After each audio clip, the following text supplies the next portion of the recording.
Welcome. Today is Thursday, May 11th. I'm Jeff Huge, Chief Investment Officer at JWH Investment Partners and founder of Alpha Insights. And this is your Daily Five. Daily Five is the show where we go through five of the most interesting charts that we're looking at this week and what we think the implications are for the market. So let's jump right into it and take a look at chart number one. Chart number one is the COT data from the Commodity Futures Trading Commission. This data comes out really once a week.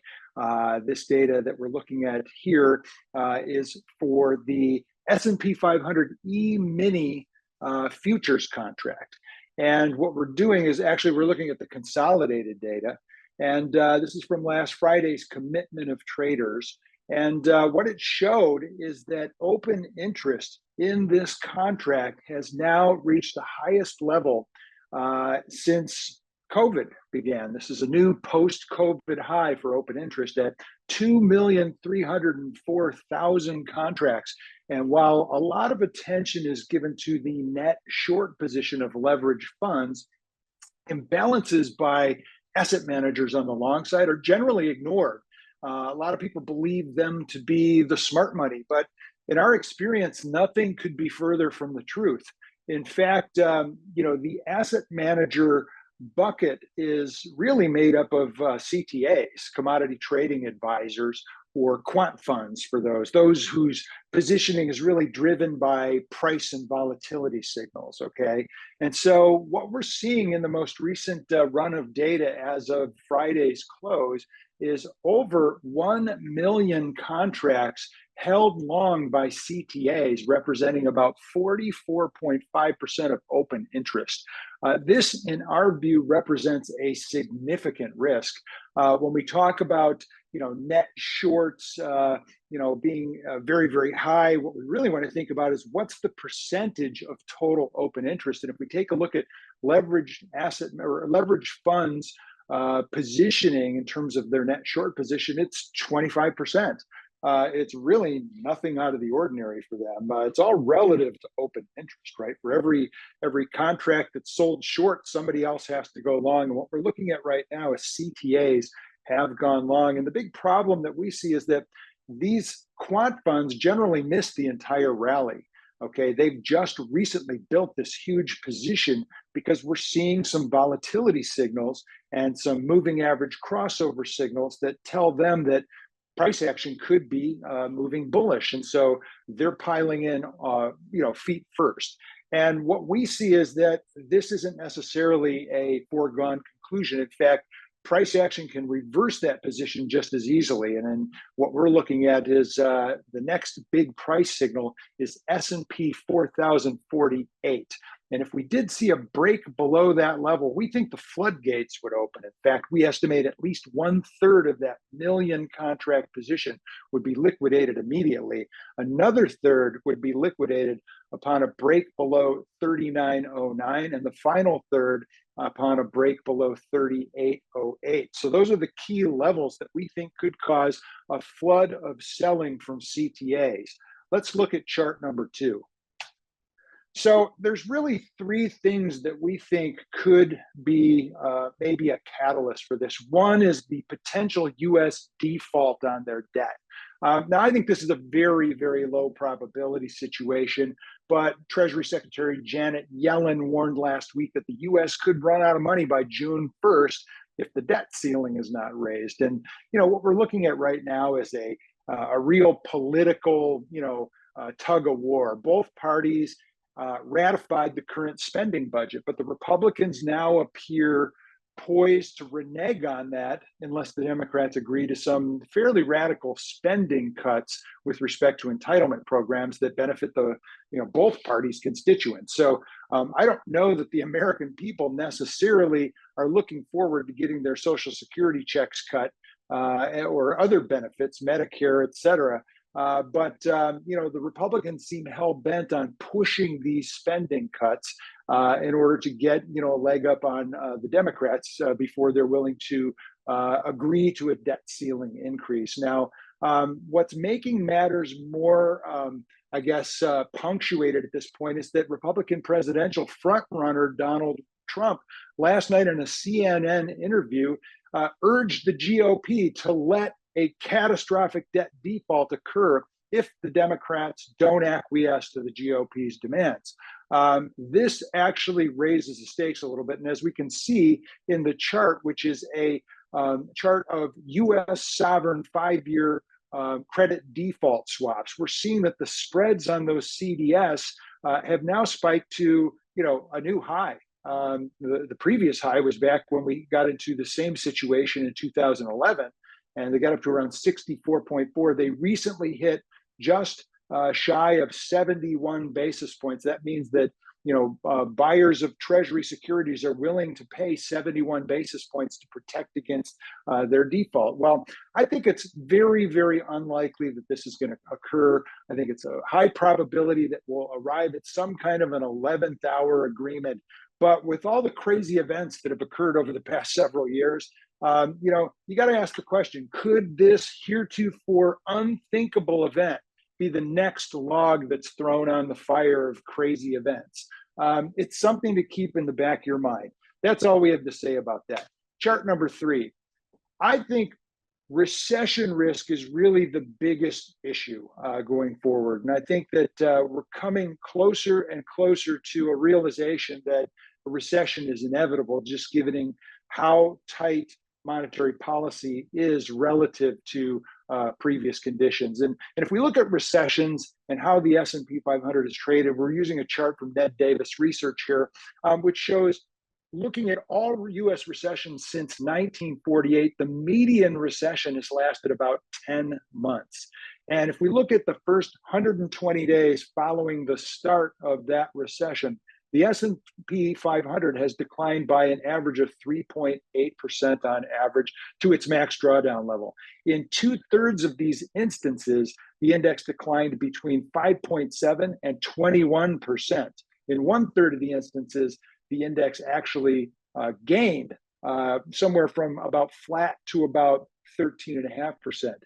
At the end of the first year following the start of the recession, the S&P 500 had actually gained about 1.6% on average. In about 3/4 of those instances, the index gained between flat and 25%. In 1/4 of those instances, the index declined between 18 and 39%. On average, though, the index actually declined from its peak by about 5.4% before the recession even began. So far from the peak, the market declined 27.5% from its peak to its lowest drawdown point. So we are in an above average set of circumstances right now. So investors would do well not to ignore those 25% of instances where the index declined by 18 to 39% from the start of the recession. Considering the fact that the recession hasn't started yet, we could be looking at something of a significant drawdown going forward. Chart number 4. Here we're looking at what we'll call the FANMAG complex, and we want to compare market cap versus earnings. Again, another chart from Ned Davis Research where they're showing the aggregate market cap of Facebook, Amazon, Netflix, Microsoft, Apple, and Google.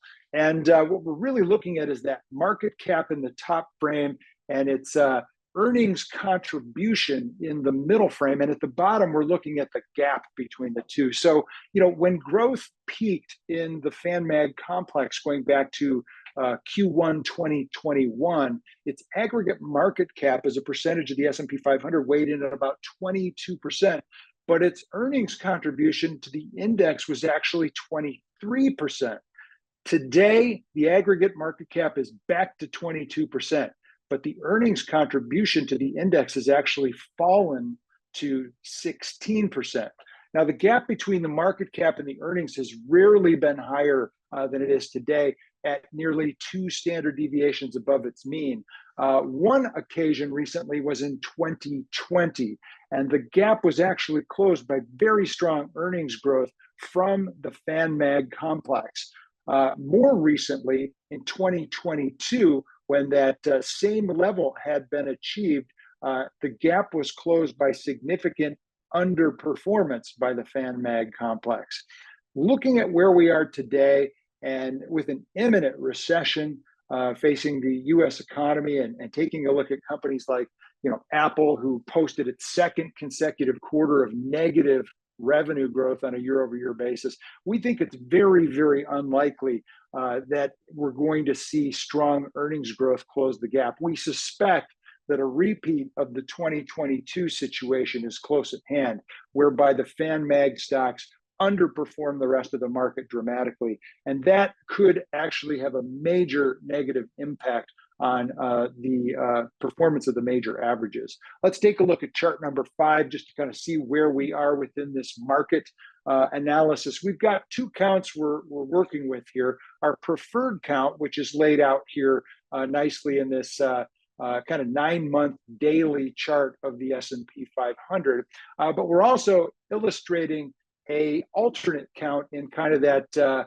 fuchsia color, so you can kind of see if we're wrong about the count, what the alt likely is. So if our preferred count is correct, then intermediate wave 2 up of primary wave 3 down probably topped on February 2nd at S&P 4195. That is a key level. The decline that ended on March 13th counts best as minor wave 1 down, of intermediate wave 3 down, of primary wave 3 down. The subsequent rally that topped on May 1st last week counts best as an ABC zigzag corrective waveform to mark the end of minor wave 2. And under this rubric, the decline into the May 4th low is then minute wave 1 down. And if yesterday's high marked the end of minute wave 2, then the S&P 500 is now at the precipice of a third wave decline at 4 degrees of trend. We expect if this plays out as we've illustrated in the chart, the decline could be epic. And one of the things that leads us to that conclusion is a very observable 50-day time cycle that's been active within the S&P 500 for the last 9 months. We saw it bottom in October, on October 13th. We saw it bottom again December 22nd. It bottomed a third time on March 13th. And if the cycle is still active today, it's slated to bottom in late May, about May 24th. So the cycle is pointed hard down, and that is consistent with the count. Now, conversely, if the market moves above the February 2nd high, it would shift us to our alternate count. And all the alternate count suggests is that the October low was then the end of primary wave 1 down. We have been counting the June 17th low as being the end of primary wave 1 down. If that's the case, then the entire advance off the October low has been a double zigzag corrective waveform, counting WXY, where Y would probably likely top at the 61.8% retracement of the entire decline, which comes into play at S&P 4312. So our alt target would be S&P 4312 if and only if the S&P trades above the February 2nd high at S&P 4195. That's all we had to say on the market here. We did want to take a look at just, kind of a reminder that we do publish an investment newsletter.